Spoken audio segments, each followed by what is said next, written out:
every one of them as we bring them on. So without further ado, again, thank you for coming. Thank you for tuning in, and welcome the Spirit of the Outlaws reunion. Thank you, Brigitte London, for making all this possible, for the idea, and making it all work out.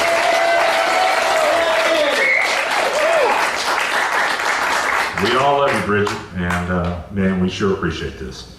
So, Walt Perryman, ladies and gentlemen, the Luckenbach Chorus. Hello, everybody. My name is Walt Perryman.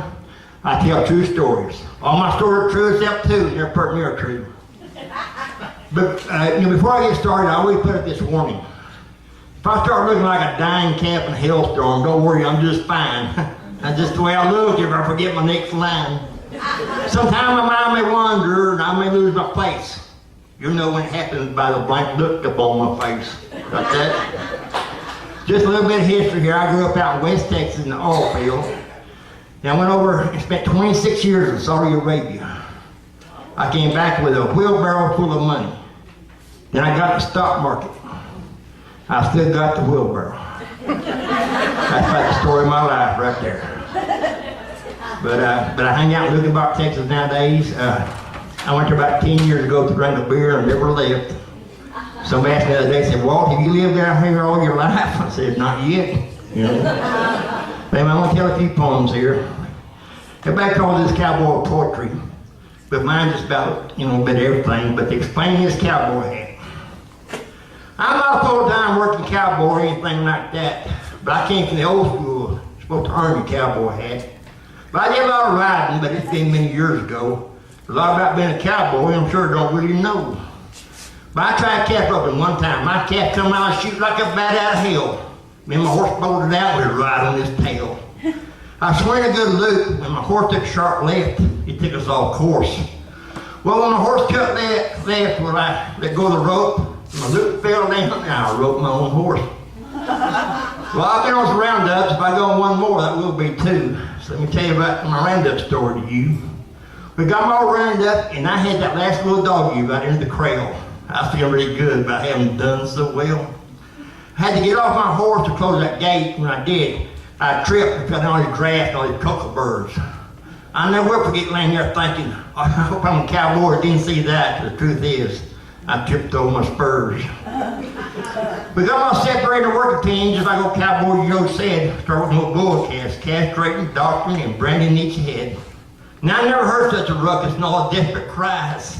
At that third calf, I realized why when I finally opened my eyes. We worked on cattle that day. We went on a pickup truck, sat down and drank a few beers. But all we could do is reminisce about how the little bulls become little steers. Yeah, I'm not a full-time working cowboy or anything like that. You know what, folks? I'm gonna wear this hat. Yeah, buddy.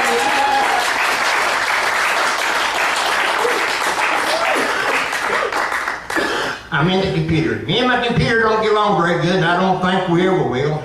Right now, I think it's got a virus. I don't know where to stick the pickle. The other day, I wrote a big old long story, and it took me all day. Then I hit the wrong button, and my story went away. When that stuff disappears, where does it go? If I would have Bill Gates' phone number, I would call him and see if he might know. About 3 days later, I had another key. My story I lost, it all come back to me. But 2 days later, I wrote my story with paper and pen. I don't guess I ever know where my lost story has been. Sometimes I log on to surf the net, check my email. Usually not there very long before some connection will fail. I started looking about just the other night. Some boy said, Walt, did you ever Google yourself? We almost got in a fight. But it said if you had a computer problem, best thing to do is just boot it. Well, ladies and gentlemen, I've been thinking about getting on my 357. I just shoot it. I paid a lot of money for some kind of computer protection. We'll see how good it works when I hit her about 6-round injection. I don't guess I'll ever be known as Walt the computer nerd. Right now, I don't care if I ever type in another password. I've had a computer, and I'm finally drawing a line. From here on out, a big chief line tablet and a cigar box will do me just fine.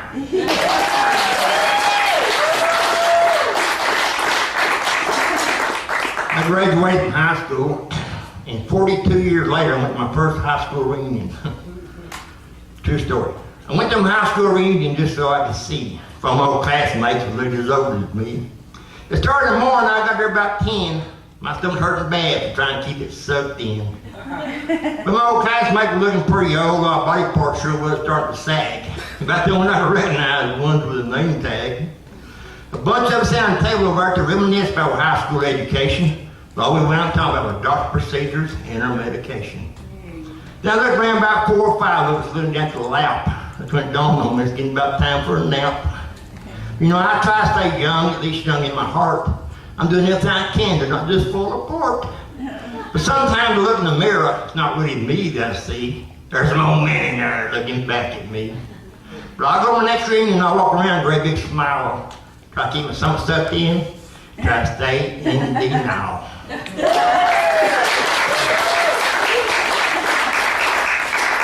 Speaking of that, I know I'm back. I stopped by the Frenchburg Athletic Club. I was met by a Scottish. She was so pretty and so trim. Before I knew what was going on, I was a member of the gym. We sat there about 20 minutes on what we're going to do and when we're going to begin. There again, my stomach's hurting from trying to keep it sucked in. Next day, I went up for workout number 1, and she met me with a smile. She put me on a treadmill and made me run about a mile. She laid me on a bench, put a barbell in my hand. I taught her to put more weight on there. It's like a short, good-looking girl. I was the man. I guess I was dead. Next day, I couldn't get out of bed. I was still alive, but I was wishing I was dead. Workout number 2, she said, today we're going to work out our lower body parts. I said, well, that sounds good to me. Then I heard her tell a girlfriend over there she thought I built like something called a kill lead. I did a whole bunch of squats, and I thought, man, this is a piece of cake. Next day, I'm going to wreck my car. Couldn't mesh on the brake. I began to see workout when she meet me at the door. She wasn't quite as pretty as she was the one before. Workout number 5, that little skinny girl looked her right into the eyes. Said, sweetheart, I'm going to look about drinking some beer. I don't need any more exercise.